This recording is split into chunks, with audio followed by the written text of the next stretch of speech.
सांगली में पूर्व सांसद और स्वाभिमानी शेतकरी संगठन के संस्थापक राजू शेट्टी ने शक्तिपीठ हाईवे के विरोध में कड़ा रुख अपनाया। इस्लामपुर में हुई प्रेस कॉन्फ्रेंस में उन्होंने कहा कि ये सड़क केवल राजनेताओं को खुश करने के लिए थोपी जा रही है। उन्होंने स्पष्ट शब्दों में चेतावनी दी कि यदि सरकार किसानों की जमीन छीनकर विकास के नाम पर उनकी बलि चढ़ाने जा रही है तो उनका संगठन इसे किसी भी कीमत पर नहीं बनने देगा। शक्तिपीठ महामार्ग आणि त्या महामार्गामुळे कृष्णा नदीवर बांधला जाणारा जो मोठा पूल आणि त्याच्या आजूबाजूला असणारा भराव आहे, या भरावामुळे मिरज, वाळवा, पलूस या तालुक्यामधील सर्वसामान्य जनतेला महापुराच्या माध्यमातून अतोनात त्रास होणार आहे। आधीच अलमट्टीच्या धरणाची उंची 5 मीटरने वाढवण्याचा कर्नाटक सरकारच्या निर्णयामुळे महापुराची स्थिती आणि त्या भीतीखाली सांगली कोल्हापूर जिल्हा असताना आता हे नवीन संकट आलेलं आहे। महामार्गाच्या भरावामुळे केवळ नदीपात्रातूनच पाणी पास होतं आणि पात्राबाहेर पडलेल्या पाण्याला अडथळा निर्माण होतो आणि ते पाणी रेंगाळत महापुराच्या माध्यमातून राहतं।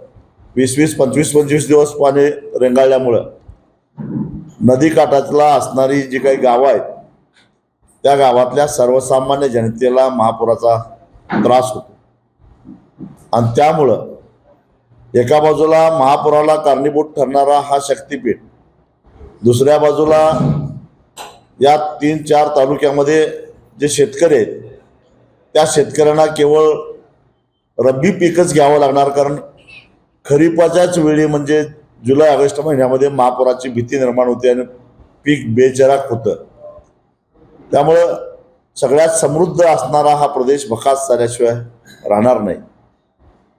या महामार्गाला जी जमीन अधिग्रहित केली जाणार आहे त्याला कवडीमोल किमतीनं भाव दिला जाणार आहे, कारण 2022 साली जो मूळ 2013चा भूमी अधिग्रहण कायदा होता ज्याच्यामध्ये बाजारभावाच्या चौपट आणि वाटाघाटीतून 1 पट वाढवायचा अधिकार कलेक्टरला असं 5 पट मिळत होते, तो कायदा बदललेला आहे। आता या रस्त्यासाठी जे भूसंपादन केलं जाणार आहे ते 1956च्या कायद्यानुसार केलं जाणार आहे आणि 1956चा कायदा असा म्हणतो की सरकारला जर रस्त्यासाठी जमीन पाहिजे असेल तर पोलीस बंदोबस्तामध्ये सक्तीचं भूसंपादन करून सरकार जमीन ताब्यात घेऊ शकतं आणि सरकार सांगेल ती किंमत शेतकऱ्याला स्वीकारावी लागते। त्या विरोधामध्ये कुठल्याही न्यायालयामध्ये दाद मागता येणार नाही असा 1956चा कायदा सांगतो। यामुळं ज्याची जमीन जाणार आहे त्याचं नुकसान होणार आहे, महापुरामुळे सर्वसामान्य शेतकऱ्याचं नुकसान होणार आहे आणि या महामार्ग बांधणीमध्ये मोठा भ्रष्टाचार होणार आहे। किमान 50,000 कोटीचा होणार आहे आणि त्यामुळं रस्ता बांधून पूर्ण झाल्यानंतर जे भाविक प्रवास करणार आहेत त्यांची लूट टोलच्या माध्यमातून होणार आहे आणि म्हणून या शक्तिपीठ महामार्गाला आमचा विरोध आहे। विकासाला आमचा विरोध नाही, पण विकासाच्या नावाखाली जर का भ्रष्टाचार होत असेल, लोकांची लूट होत असेल तर त्याला आमचा विरोध आहे। सर्वसामान्य माणसाचा बळी देऊन त्याच्या थडग्यावर विकासाचे मनोरे बांधू नका, एवढंच आमचं म्हणणं आहे।